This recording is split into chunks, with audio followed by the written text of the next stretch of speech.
Assalamualaikum warahmatullahi wabarakatuh. Terima kasih pemirsa, saat ini Anda sedang menyaksikan siaran TV Parlemen.com dalam acara dialog khusus dengan topik pelaksanaan reformasi birokrasi di Sekretariat Jenderal DPR RI. Bersama saya, tamu kita adalah Dr. Winantu Ningtyastiti Swasanani MSI.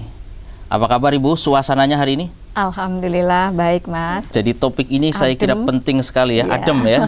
Tapi bicara soal reformasi birokrasi, kita ingin tahu lebih jauh sebetulnya apa yang sudah dilakukan, target yang menjadi kendala, sehingga kita akan tahu bagaimana ke depan untuk menjalankan reformasi birokrasi. Karena kalau nggak salah ini kan sudah 10 tahun ya. Mungkin Ibu bisa sampaikan kepada publik apa ini target reformasi birokrasi di Sekretariat Jenderal DPR ini.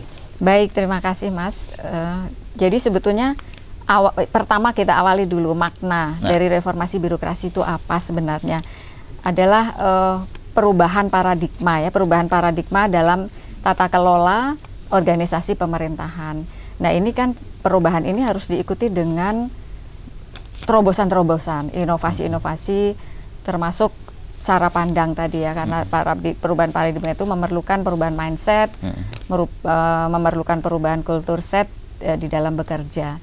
Jadi betul di Sekretariat Jenderal DPR itu sudah dimulai tahapannya sejak tahun 2003. Itu berangkatnya dari rekomendasi sidang MPR. Jadi ada dulu setiap kali sidang MPR kan setiap lembaga negara melaporkan dan kemudian ada rekomendasi-rekomendasi yang harus dilakukan.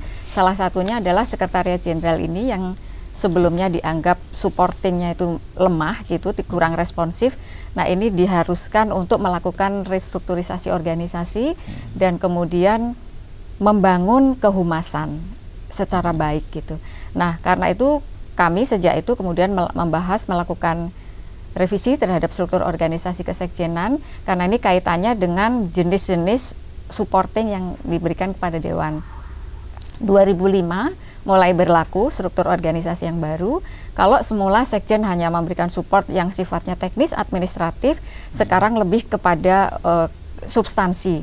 Jadi ada 3 kelompok dukungan, teknis, administratif, dan keahlian, yang sifatnya keahlian.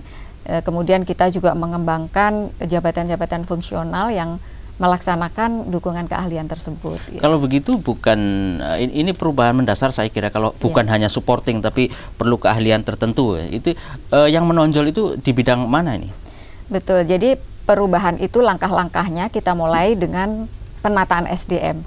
Jadi penataan SDM yang pertama adalah kelompok yang kita tingkatkan kapasitasnya untuk mendukung pelaksanaan tugas dan fungsi legislasi kedewanan. Kemudian ada juga SDM yang kita tingkatkan supaya memiliki kapasitas kompetensi untuk mendukung pelaksanaan fungsi anggaran dan juga fungsi representasi dan fungsi pengawasan. Itulah sebabnya mungkin ada TA-TA atau tenaga ahli dengan syarat-syarat tertentu begitu. Itu antara lain. Jadi kita ada SDM itu terkelompok ke dalam 2, ada yang PNS dan non PNS. Jadi yang PNS juga terus kita tingkatkan pendidikan formalnya, pendidikan teknik keterampilannya juga, dan di samping itu memang DPR juga merekrut tenaga non PNS, yaitu kita sebutnya tenaga ahli yang ditempatkan di seluruh alat kelengkapan Dewan. Nah dari apa yang sudah Ibu sampaikan, sesungguhnya sudah sampai mana ini tahapannya, sudah tercapai atau belum?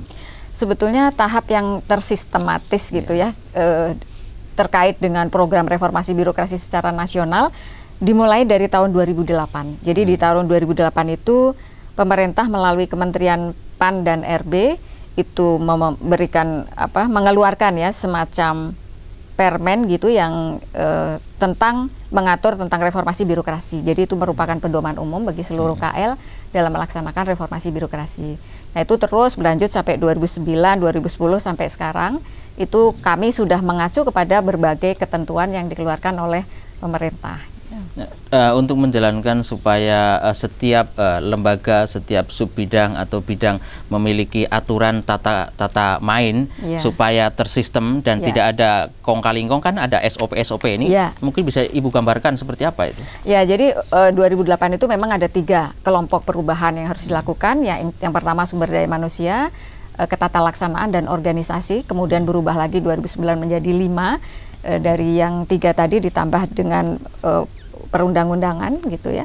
Kemudian di organisasi, kemudian di perkembangannya 2010 itu berubah lagi menjadi 8 area perubahan. Nah, ini yang terus sampai dengan sekarang kami berpedoman kepada ketentuan tersebut. Yang pertama perubahan pola pikir dan budaya kerja, kemudian penataan di peraturan perundang-undangan, penataan di organisasi, tata laksana, kemudian sumber daya manusia, dari sisi pengawasannya juga, kemudian dari penguatan akuntabilitas dan kualitas pelayanan publik. Jadi di 8 area perubahan ini kami harus mengikuti. Di setiap area perubahan itu banyak sekali kegiatan-kegiatan yang harus dilakukan, diikuti dengan dokumen sebagai bentuk pelaporannya. Nah, dari 8 area perubahan kita mungkin tidak akan sampai tuntas ya, 8 perubahan, tapi paling tidak dari beberapa yang paling menonjol yang sudah berubah itu di bidang mananya, Bu? Kalau yang paling menonjol dan paling sulit ya, itu adalah area perubahan pertama, yaitu pola pikir mindset, ya, perubahan mindset dan budaya kerja. Karena kita tahu semula kami memberikan support hanya sifatnya teknis administratif. Jadi teman-teman di staf itu lebih banyak sudah terbiasa melakukan pekerjaan yang sifatnya administratif gitu ya, memberikan pelayanan kepada rapat-rapat dewan itu dan sampai kepada jamuan dan sebagainya. Nah, sekarang dituntut harus tahu apa sih lingkungan kerja kedewanan itu, dan itulah Sekretariat Jenderal harus mengikuti. Yang menjadi target dan sasaran tugas dari kedewanan, Sekretariat Jenderal juga harus menuju ke sana, ke arah sana. Kalau Dewan itu targetnya adalah membangun kepercayaan publik, lalu membangun kinerja yang optimal, maka Sekretariat Jenderal juga langkahnya harus lari ke sana. Oke, saya kira nanti bisa lanjutkan, Bu. Dan pemirsa jangan kemana-mana, karena setelah ini dialog dengan Ibu Win akan kami lanjutkan. Tetaplah di tvparlemen.com.